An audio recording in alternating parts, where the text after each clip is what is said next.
Pasar Turi di Surabaya selalu ramai sejak matahari baru naik. Suara pedagang yang menawar, ibu-ibu yang berteriak memanggil pembeli, dan deru becak bercampur menjadi simfoni hiruk-pikuk yang khas. Di antara riuh itu, berdirilah sebuah gerobak sederhana dengan papan kayu bertuliskan, Batagor Sari, gurih dan hangat. Asap tipis mengepul dari wajan, membawa aroma gurih ikan dan kacang tanah sangrai yang menggoda siapapun yang lewat. Sari, gadis berusia 17 tahun dengan rambut dikepang sederhana, berdiri di balik gerobak itu. Tangannya cekatan menggoreng adonan batagor, lalu menyiramnya dengan kuah kacang kental. Senyumnya tulus ketika menyapa pembeli, meski di balik senyum itu tersimpan kegelisahan yang tak banyak orang tahu. Baginya, berjualan batagor bukan hanya sekadar mencari rezeki, tapi juga perjuangan untuk membeli obat bagi ibunya yang terbaring sakit di rumah kontrakan sempit. Para pedagang lain mengenal Sari sebagai gadis yang sopan, ulet, dan tidak pernah mengeluh. Mereka kerap merasa kasihan, sebab gadis seusianya mestinya bersekolah, bukan berpanas-panasan di tengah pasar. Namun Sari hanya berkata, "Aku harus kuat, Bu harus sembuh." Kalimat itu menjadi mantra yang ia bisikkan pada dirinya sendiri setiap pagi. Sesekali, tatapannya menerawang jauh, mengingat wajah almarhum kakeknya. Kakeknya dulu seorang guru silat yang terkenal di kampungnya di lereng Gunung Arjuno. Meski tak banyak yang tahu, sejak kecil Sari pernah diajari dasar-dasar ilmu pernapasan dan ketahanan tubuh. "Kelak, jika kau terdesak, gunakan ilmu ini untuk melindungi diri," pesan sang kakek sebelum wafat. Kata-kata itu kerap terngiang ketika malam tiba, namun di tengah kesibukan pasar, ia jarang memikirkan hal itu lagi. Namun hari itu, langit tampak sedikit lebih muram dari biasanya. Angin berembus membawa rasa cemas yang sulit dijelaskan. Beberapa pedagang berbisik tentang kedatangan seseorang yang ditakuti. Nama itu selalu membuat mereka bergidik, Rimba Kewok, preman pasar yang kerap menagih uang keamanan. Sari mencoba menepis kegelisahan itu, meyakinkan dirinya bahwa hari ini hanya akan ada jualan, senyum pembeli, dan batagor hangat. Seorang pembeli langganan, Ibu Parubaya dengan keranjang sayur di tangan, sempat menasihatinya. "Sari, kau gadis baik. Kalau nanti Rimba datang, jangan melawan. Berbahaya." Sari hanya tersenyum tipis sambil menyerahkan sebungkus batagor. Di dalam dadanya, ada getar halus, antara takut dan tekad yang sulit ia bedakan. Jam terus berjalan, pasar makin padat. Anak-anak kecil berlarian, suara pedagang kain bersahutan, dan aroma bawang goreng bercampur dengan asap ikan bakar. Di tengah keramaian itu, gerobak batagor Sari tetap berdiri, menjadi saksi diam dari sebuah perjalanan hidup yang sebentar lagi akan diuji oleh badai besar. Dan di balik kerumunan pasar, sebuah siluet kekar dengan wajah penuh bekas luka mulai melangkah pelan menuju arah gerobak itu. Sorot matanya tajam, dan setiap langkahnya membuat pedagang lain diam ketakutan. Hari itu, takdir mulai menggerakkan jarum waktunya, mempertemukan gadis batagor yang lembut dengan preman paling ditakuti Pasar Turi. Langkah kaki berat itu berhenti tepat di depan gerobak batagor Sari. Sejenak, suasana pasar yang tadinya riuh mendadak senyap. Pedagang yang biasanya berteriak menawarkan barang, tiba-tiba menunduk dan pura-pura sibuk merapikan dagangannya. Seolah-olah kehadiran sosok besar bertubuh kekar itu mampu menyedot semua keriangan pasar. Dialah Rimba Kewok, preman paling ditakuti Pasar Turi, orang yang namanya membuat banyak pedagang kecil tak bisa tidur nyenyak. Tubuh Rimba Kewok penuh tato, di lengan kirinya tergambar naga hitam meliuk, sementara di dada bidangnya terpatri wajah macan yang menganga. Wajahnya kasar, penuh bekas luka seperti medan perang yang pernah ia lalui. Namun yang paling menyeramkan bukanlah fisiknya, melainkan sorot matanya, mata yang seakan mampu menelanjangi keberanian siapapun yang menatapnya terlalu lama. "Hei, gadis batagor," suara Rimba menggelegar, mengalahkan riuh pasar. "Kau sudah berjualan di sini cukup lama, tapi belum pernah bayar uang keamanan pada aku." Ia menyeringai, menampakkan gigi kuning yang merokok tembakau terlalu sering. Beberapa orang yang melihat adegan itu segera mundur, tak berani ikut campur. Sari terdiam, tangannya yang memegang sendok sayur bergetar halus, tapi matanya tetap menatap Rimba dengan keberanian yang jarang dimiliki pedagang kecil lain. Dalam hatinya, ada rasa takut, tapi juga ada suara yang berkata, "Kalau aku menyerah sekarang, aku tak akan pernah bisa melindungi lapakku, apalagi ibu di rumah.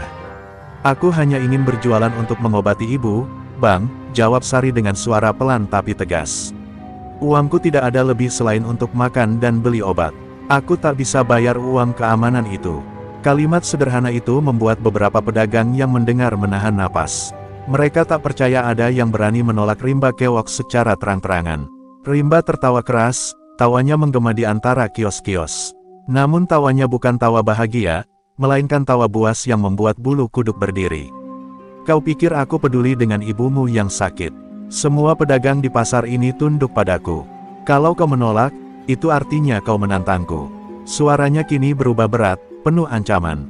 Seorang bapak tua penjual buah mencoba menengahi, Rimba, kasihanilah dia hanya anak kecil. Belum selesai kalimatnya, Rimba menghempaskan keranjang buah itu hingga apel dan jeruk bergelimpangan ke tanah.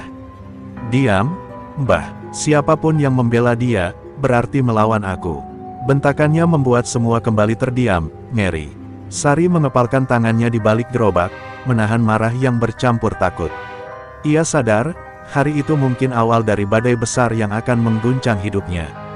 Dan tanpa seorang pun tahu, dalam dada gadis Batagor itu, api kecil keberanian mulai menyala, api yang kelak akan membakar kabut hitam bernama Rimba Keok. Pasar yang biasanya riuh kini terasa sesak oleh ketegangan. Sari berdiri tegak di balik gerobak Batagornya, menatap Rimba Keok dengan tatapan campuran antara takut dan berani. Udara seperti membeku, dan hanya suara minyak goreng yang masih berdesis di wajan seakan menjadi satu-satunya penanda kehidupan. Semua mata pedagang lain tertuju pada gadis itu, menunggu apakah ia akan menyerah atau melawan. Rimba melangkah lebih dekat, jarak wajahnya hanya sejengkal dari Sari. Bau tembakau dan keringat bercampur memenuhi udara. Dengan suara serak penuh ancaman, ia berkata, "Kau punya waktu sekarang. Serahkan uang keamanan, atau aku yang akan mengajarimu arti kata tunduk." Tangan besar Rimba menepuk keras papan gerobak, membuatnya bergetar hingga mangkuk-mangkuk beradu. Sari menggenggam erat sendok sayurnya. Suara hatinya berperang, menyerahkan sedikit uang demi menghindari masalah, atau mempertahankan harga dirinya. Ia teringat wajah ibunya yang pucat di rumah, menunggu obat yang harus dibeli. Jika uang itu ia serahkan, ibunya bisa saja tak mendapat obat minggu ini. Dengan suara pelan namun bergetar, Sari menjawab, "Aku tidak punya uang lebih. Aku hanya bisa memberi Batagor kalau kau lapar. Tapi uang untukmu, aku tak sanggup." Tawa Rimba pecah, keras dan mengejek. "Batagor, kau pikir aku preman kelaparan? Aku tidak butuh makananmu, aku butuh uangmu." Ia meraih sebungkus Batagor dari meja, lalu melemparkannya ke tanah dan menginjaknya. Suara plek dari Batagor hancur di bawah sepatu botnya membuat dada Sari sesak. Itu bukan hanya makanan, tapi simbol perjuangan dan kasih sayangnya untuk ibunya. Pedagang lain mulai bergumam lirih. Ada yang iba, ada yang ketakutan. Seorang ibu bahkan menutup mata anaknya agar tidak melihat kekejaman itu. Tapi tak satu pun berani mendekat. Mereka tahu betul, melawan Rimba Keok sama saja dengan menandatangani surat kematian. Sari menahan air matanya agar tidak jatuh. Ia tahu sekali jika ia menangis, Rimba akan semakin puas. Dengan sisa keberanian, ia berkata lirih namun jelas, "Gerobak ini hidupku, Bang. Kalau kau hancurkan aku juga. Tapi aku tidak akan bayar uang itu." Kalimat itu meluncur seperti pisau tipis yang menusuk harga diri Rimba. Mata Rimba merah membara, nadinya menonjol di leher. Dengan gerakan cepat, ia mendorong gerobak Sari hingga nyaris terguling. Batagor beterbangan, kuah kacang tumpah ke tanah. "Ingat, gadis kecil," katanya sambil menunjuk ke arah wajah Sari, "besok aku datang lagi. Kalau kau tetap keras kepala, jangan salahkan aku kalau tangan ini menghancurkan bukan hanya gerobakmu, tapi juga hidupmu." Suasana pasar kembali bergemuruh, tapi bukan karena jual beli, melainkan bisik-bisik ngeri. Hari itu, Sari bukan hanya kehilangan dagangannya, tapi juga sadar pertarungan panjang melawan Rimba Keok baru saja dimulai. Dan entah bagaimana, dalam hatinya yang perih, terselip bisikan samar, "Mungkin sudah waktunya aku membuka kembali warisan kakek." Malam itu, pasar Turi yang biasanya riuh berubah lengang. Kios-kios ditutup, hanya lampu jalan temaram yang sesekali berkelap-kelip seperti hampir padam. Angin malam berembus membawa hawa dingin yang menusuk, seolah-olah menyimpan firasat buruk. Di sebuah sudut pasar yang gelap, Rimba Keok duduk bersila di depan dupa yang menyala, asapnya menari liar di udara. Wajahnya terlihat menegang, matanya terpejam, bibirnya berkomat-kamit melantunkan mantra. Dari balik dada kekarnya, suara berat itu bergema, memanggil kekuatan gaib yang diwariskan gurunya dulu. "Oh, Halimun, datanglah," bisiknya lirih. Angin tiba-tiba berputar, membuat asap dupa menebal, melingkari tubuh Rimba seperti kabut hidup. Dalam sekejap, tubuh Rimba mulai memudar, samar-samar hingga akhirnya menghilang dari pandangan. Yang tersisa hanyalah suara langkah kakinya yang berat, bergema tanpa wujud. Ia telah menguasai kembali ilmu warisan gurunya, Ajian Halimun, ajian yang mampu membuat tubuh lenyap, menjelma kabut yang tak tertangkap mata.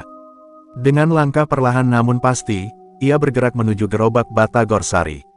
Malam itu, ia ingin memberi pelajaran.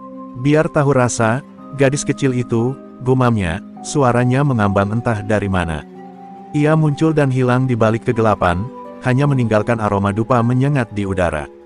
Sementara itu, Sari tertidur di rumah kontrakan kecil bersama ibunya. Dalam mimpinya, ia seolah mendengar suara kakeknya berbisik, "Sari, jangan takut. Ingatlah ilmu napas yang pernah kakek ajarkan. Kau akan membutuhkannya." Tubuhnya bergidik, keringat dingin menetes meski malam begitu sejuk. Ia tak tahu bahwa pada saat yang sama, lapak kesayangannya di pasar sedang menjadi sasaran dendam. Di pasar Turi, gerobak Sari berdiri sendirian di bawah cahaya lampu redup. Rimba yang tak terlihat menendang keras papan kayunya. Brak, suara itu menggema, mangkuk-mangkuk beterbangan, kaca pecah, adonan Batagor terhambur ke tanah. Bagi yang melihat, seolah angin malam mendadak menggila tanpa sebab. Namun hanya Rimba yang tahu, itulah kekuatan Halimun yang menurunkan terornya. Dengan tawa dingin yang terdengar menyeramkan, Rimba berbisik di udara, "Besok pagi, biar dia tahu siapa penguasa pasar ini." Tak ada yang bisa menolak Rimba Kewok. Suara tawanya memantul di dinding kios kosong, seperti suara setan yang gentayangan. Kabut tipis masih menggantung saat ia meninggalkan lokasi, menyisakan gerobak hancur berantakan. Malam itu, Ajian Halimun benar-benar turun ke pasar Turi, dan tanpa disadari, telah menyalakan bara pertempuran yang akan mengubah hidup Sari selamanya. Pagi itu, pasar Turi kembali ramai dengan pedagang yang membuka lapak mereka. Namun dari kejauhan, para pedagang tertegun melihat gerobak Batagor Sari yang hancur berantakan. Papan kayunya patah, wajan penyok, dan adonan yang semalam tersisa kini berserakan di tanah, bercampur dengan pecahan kaca. Beberapa orang menutup mulut, ada yang menggeleng prihatin, namun tak ada yang berani menyebut nama pelaku. Semua tahu, hanya satu orang yang tega melakukan ini, Rimba Kewok. Sari berdiri di depan lapaknya dengan tubuh gemetar. Matanya panas, air mata hampir pecah, tapi ia menahan sekuat tenaga. Di sampingnya, seorang ibu pedagang sayur mencoba menghibur, "Sabar, nak, mungkin lebih baik kau pindah saja, sebelum Rimba benar-benar melukaimu." Namun Sari hanya diam, matanya kosong menatap puing-puing gerobak itu. Dalam hatinya, ada rasa putus asa, tapi juga bara yang tak mau padam. Saat malam sebelumnya ia bermimpi mendengar suara kakeknya, kini ia semakin yakin itu bukan sekadar bunga tidur. Ia teringat pesan terakhir sang kakek sebelum meninggal, "Jika kau terdesak, carilah kitab di bawah lantai papan rumah. Itu adalah warisan yang akan melindungimu." Kata-kata itu menghantam ingatannya seperti ombak yang tiba-tiba datang. Dengan langkah cepat, sepulang dari pasar ia membuka lantai papan rumah kontrakan mereka yang reyot. Benar saja, di bawahnya terselip sebuah kotak kayu tua yang sudah berdebu. Tangannya bergetar ketika membuka penutupnya, dan di dalamnya tersimpan sebuah buku bersampul kulit coklat tua. Tulisan di bagian depan masih jelas terbaca, "Kitab Silat Kabut Putih." Sari menyentuh lembaran kitab itu dengan hati-hati, seolah menyentuh kembali tangan kakeknya. Aroma kayu tua bercampur harum samar kemenyan keluar dari halaman kitab, seakan menyimpan napas masa lalu. Di dalamnya terdapat gambar-gambar jurus, catatan tentang pernapasan, dan mantra penguat tenaga dalam. Semua tertulis dengan aksara Jawa kuno, tapi untunglah Sari masih mengingat sebagian ajaran kakeknya sehingga ia bisa memahami maksudnya. Malam itu, ketika ibunya sudah terlelap, Sari duduk bersila di kamar kecil mereka. Ia membuka halaman pertama, mengatur napas seperti yang diajarkan kakeknya dulu. Setiap tarikan napas membuat dadanya hangat, setiap hembusan terasa seperti melepaskan beban. Perlahan, tubuhnya yang lelah mulai terisi dengan energi baru. Dalam hati, ia berbisik, "Kek, aku siap belajar kembali." Jika ini memang jalanku, aku akan melawan. Di luar rumah, angin malam kembali berhembus, membawa kabut tipis yang menempel di dinding-dinding pasar. Seakan dunia memberi tanda, pertarungan antara ajian Halimun milik Rimba Kewok dan warisan silat kabut putih dari kakeknya akan segera dimulai. Sari menutup matanya, membiarkan energi itu mengalir. Malam itu, seorang gadis penjual batagor yang sederhana mulai berubah menjadi murid terakhir seorang pendekar. Dan di kejauhan, Surabaya yang hiruk pikuk tak menyadari bahwa sebentar lagi sebuah legenda baru akan lahir dari lorong pasar. Malam itu, pasar turis sudah mulai sepi. Lampu-lampu kios padam satu persatu, hanya menyisakan lorong-lorong gelap yang berbau campuran ikan asin, tembakau, dan sayur busuk. Sari berjalan pelan melewati lorong sempit, membawa sisa wajan kecil yang berhasil ia perbaiki. Meski tubuhnya masih lelah, semangat baru dari latihan kitab kakeknya membuat langkahnya lebih tegap dari biasanya. Namun tiba-tiba, hawa dingin aneh menyergap. Lorong yang tadinya sunyi perlahan diselimuti kabut tipis, meski langit cerah tanpa hujan. Dari balik kabut itu, suara tawa kasar menggema, membuat bulu kuduk berdiri. "Heh, gadis batagor, kau kira bisa sembunyi dariku?" Suara itu jelas milik Rimba Kewok. Sari berhenti, tubuhnya tegang. Matanya berusaha menembus kabut, tapi yang ia lihat hanyalah bayangan samar. Tiba-tiba sebuah benda melayang dari samping, potongan kayu lapak dilemparkan ke arahnya. Refleks, Sari memiringkan tubuh, dan kayu itu menghantam dinding di belakangnya dengan suara duk. Keras, jantungnya berdegup kencang, tapi ajaran kakeknya kembali terngiang, "Jangan lawan mata, lawan dengan telinga dan hati. Rasakan getaran lawanmu." Rimba Kewok muncul sebentar, lalu menghilang lagi dalam kabut. Ajian Halimun bekerja sempurna, ia bergerak tanpa terlihat, hanya meninggalkan suara langkah samar di lantai.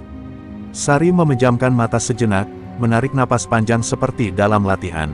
Ia fokus pada suara kecil, arah langkah, bahkan getaran udara di sekitarnya. Dan benar saja, sebuah bayangan meluncur dari kanan. Dengan cepat, Sari mengangkat wajan kecil yang ia bawa, menangkis serangan tangan Rimba.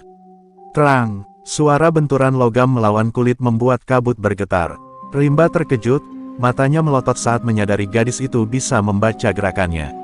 "Kau, siapa yang mengajarimu ini?" geramnya. "Aku hanya cucu seorang pedagang tua," jawab Sari dengan suara bergetar, tapi matanya menyala. Ia segera berbalik, melancarkan tendangan lurus yang mengenai perut Rimba. Preman itu terhuyung mundur 2 langkah, tak percaya tubuh kecil seorang gadis bisa melukai dirinya. Namun Rimba bukan preman sembarangan. Dengan marah ia menghilang lagi, tubuhnya larut dalam kabut. Dari segala arah, ia menyerang, melempar pukulan, tendangan, dan benda-benda di sekitar. Sari terpaksa menangkis satu persatu, meski beberapa serangan sempat mengenai pundak dan lengannya. Rasa sakit menyengat, tapi justru membuat tekadnya semakin kuat. Lorong pasar itu kini menjadi arena pertempuran sengit antara kabut gaib dan tekad seorang gadis. Meski tubuhnya penuh luka, Sari berdiri tegak, napasnya teratur. Malam itu, untuk pertama kalinya, Rimba Kewok sadar bahwa lawannya bukan sekadar penjual batagor lemah. Di hadapannya berdiri seorang pewaris warisan lama, yang siap mengusik singgasana kekuasaannya di pasar turi. Keesokan paginya, kabar tentang duel di lorong pasar menyebar cepat dari mulut ke mulut. Para pedagang terkejut mendengar bahwa seorang gadis penjual batagor berani melawan Rimba Kewok, bahkan sempat membuatnya mundur.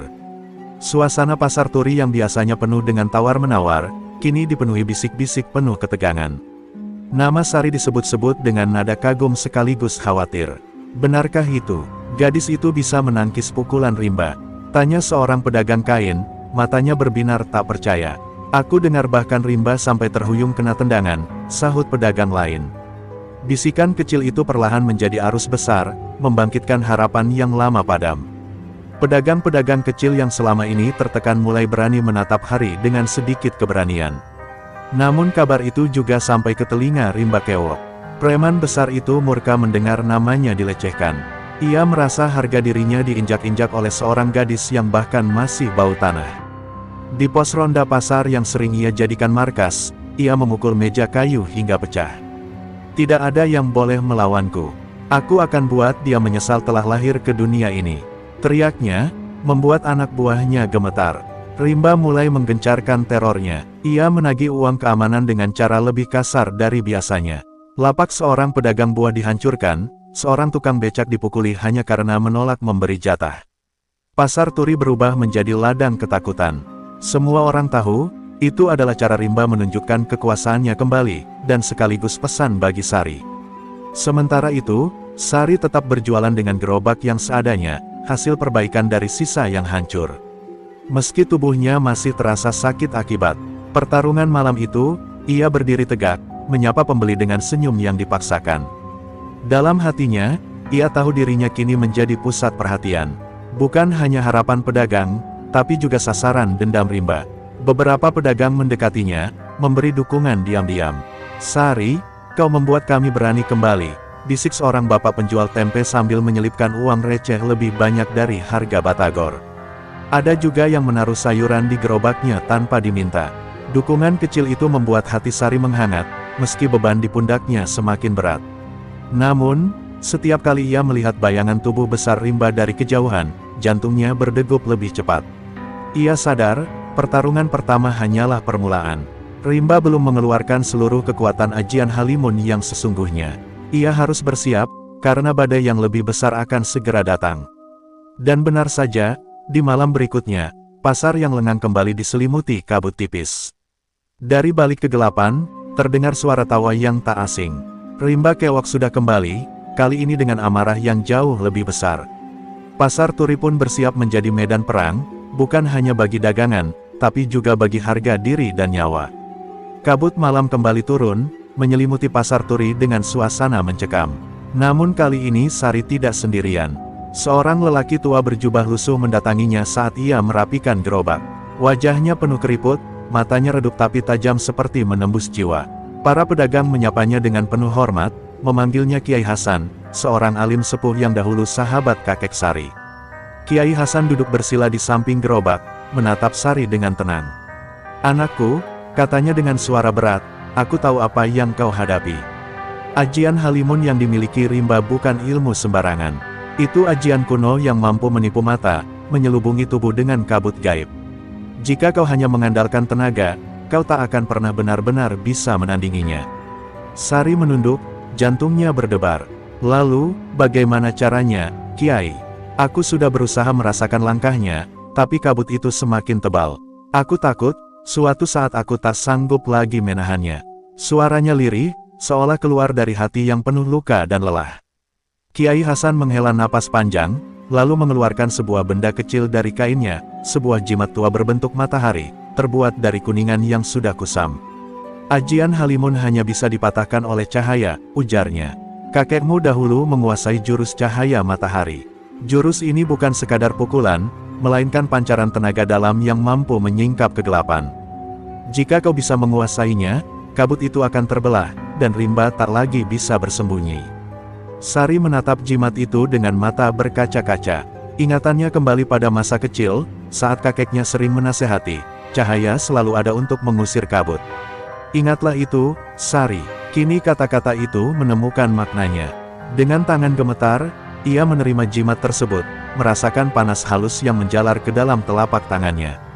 Malam itu, di bawah bimbingan Kiai Hasan, Sari berlatih mengumpulkan tenaga di pusat perut, menarik napas panjang, lalu memusatkan energi ke telapak tangan. Awalnya hanya hangat, lalu semakin lama semakin terasa membara. Pelum mengucur deras, tubuhnya bergetar, namun wajahnya penuh tekad.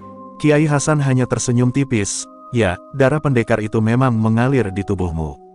Di kejauhan, kabut tipis mulai turun lagi, menandakan Rimba Kewok sedang memanggil ajian mautnya. Tawa lirihnya menggema, membuat para pedagang yang masih berjaga berlari ketakutan. Namun Sari berdiri tegak, jimat di tangannya bersinar samar. Untuk pertama kalinya, ia merasa tak lagi sendiri dalam menghadapi badai itu. Dan malam itu, takdir mulai menyiapkan pertemuan besar. Kabut Halimun dan cahaya matahari, dua kekuatan kuno, akan segera bertabrakan, menentukan siapa yang akan menguasai pasar Turi, seorang preman yang berbalut kegelapan, atau seorang gadis Batagor yang memegang warisan cahaya. Malam itu hujan turun deras, membasahi atap seng pasar Turi dengan dentuman bising. Air mengalir deras melalui talang-talang tua, menambah kesan mencekam. Di tengah hujan itu, kabut putih pekat menyelimuti pasar, seakan-akan kabut itu sendiri punya nyawa. Dari balik kegelapan, suara tawa serak rimba keok bergema, "Sari, malam ini aku akan menghapusmu dari dunia." Sari berdiri di atas atap pasar yang licin, rambut dan pakaiannya basah kuyup. Jemarinya mencengkeram jimat peninggalan kakeknya. Hatinya berdegup kencang, tapi matanya tak lagi memancarkan ketakutan. Ia tahu inilah titik akhir. Dengan napas panjang, ia mengingat latihan bersama Kiai Hasan, memusatkan tenaga ke dalam dadanya, lalu menyalurkannya ke telapak tangan. Kabut semakin menebal, hingga pandangan mata menjadi tak berguna. Rimba menghilang, hanya meninggalkan gema langkah yang berpindah-pindah di sekeliling. Tiba-tiba, sebuah pukulan keras menghantam pundak Sari dari arah tak terlihat. Ia terhuyung, hampir terjatuh ke bawah atap. Darah bercampur air hujan menetes dari bibirnya. Namun ia menolak untuk tumbang. "Beraninya kau melawanku, gadis pasar!" teriak Rimba, suaranya menggema dari segala arah. Ia muncul sekilas di balik kabut, lalu lenyap lagi. Kali ini ia meluncurkan tendangan dari belakang, tapi Sari sudah belajar. Dengan cepat ia memutar tubuh, menangkis dengan lengan, meski rasa sakit menyengat tulangnya. Sari memejamkan mata, membiarkan telinganya menjadi mata. Ia merasakan getaran langkah, arah napas, dan desiran kabut yang berubah. Saat itulah, ia mengangkat kedua tangannya tinggi-tinggi. "Jurus cahaya matahari," teriaknya. Dari telapak tangannya, cahaya terang keemasan meledak, menembus kegelapan malam. Kabut yang pekat langsung tercerai-berai, seperti tertiup badai. Tiba-tiba tubuh Rimba Keok yang tadinya samar kini tampak jelas. Matanya melotot tak percaya, tubuhnya basah kuyup dan terperangah di tengah cahaya. "Tidak, ini mustahil. Ajian Halimun tak mungkin dipatahkan oleh seorang gadis pasar," teriaknya panik. Ia mencoba melarikan diri, namun cahaya itu membekukannya, seakan menelanjangi semua kegelapan yang ia miliki. Dengan sisa tenaga, Sari melompat dan melancarkan tendangan lurus ke dada Rimba. Benturan keras membuat tubuh raksasa itu terhempas ke belakang, menghantam atap seng hingga jebol dan jatuh ke tanah dengan suara menggelegar. Pedagang yang menonton dari kejauhan menjerit, namun juga bersorak. Untuk pertama kalinya, sang penguasa pasar tumbang. Sari berdiri terengah-engah, cahaya di tangannya meredup perlahan. Hujan masih mengguyur deras, membasuh darah dan luka di tubuhnya. Tapi malam itu, ia tahu satu hal, kabut kegelapan telah dikalahkan, dan cahaya yang diwariskan kakeknya akhirnya kembali bersinar di pasar turi. Fajar menyingsing perlahan, menggantikan malam panjang yang penuh kabut dan hujan. Matahari pagi menembus sela-sela atap seng pasar turi, memantulkan cahaya kegenangan air yang masih tersisa. Di tanah basah di depan pasar, tubuh Rimba Keok tergeletak tak berdaya. Nafasnya tersengal, matanya kosong penuh kekalahan. Ajian Halimun yang selama ini membuatnya ditakuti, kini lenyap ditelan cahaya warisan Sari. Para pedagang mulai berdatangan, satu persatu. Wajah-wajah yang biasanya dipenuhi cemas kini berubah penuh haru. Mereka berkerumun di sekitar Sari yang masih duduk bersandar pada gerobaknya, tubuhnya penuh luka tapi matanya tetap menyala dengan semangat. Seorang ibu penjual sayur menutup mulutnya sambil menangis, lalu berseru, "Dia berhasil, dia benar-benar berhasil." Sorak-sorai meledak, menggema memenuhi pasar.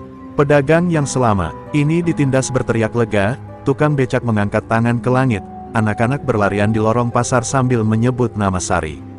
Bagi mereka, ia bukan sekadar gadis penjual batagor lagi, ia kini adalah simbol kebebasan, cahaya yang berhasil mengusir kabut tirani. Rimba Keok digiring keluar pasar oleh beberapa pemuda yang sebelumnya selalu ketakutan padanya. Kali ini, tidak ada satupun yang gemetar menghadapi sosok raksasa itu. Tanpa ajian Halimun, ia hanyalah manusia biasa yang penuh dendam dan keserakahan. Tatapannya penuh benci pada Sari, namun juga ketakutan yang tak pernah ia rasakan sebelumnya. Sari bangkit perlahan, meski tubuhnya masih lemah. Ia menatap seluruh pedagang yang kini mengelilinginya. "Pasar ini bukan milikku, bukan pula milik Rimba," katanya dengan suara serak tapi tegas. "Pasar ini milik kita semua. Mari kita jaga bersama, supaya tidak ada lagi yang menindas." Kata-kata sederhana itu membuat banyak orang menangis terisak.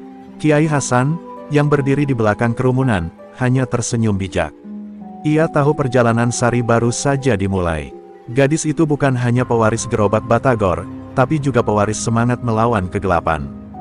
Jurus cahaya matahari kini hidup kembali di tengah rakyat kecil, bukan untuk berkuasa, tapi untuk melindungi.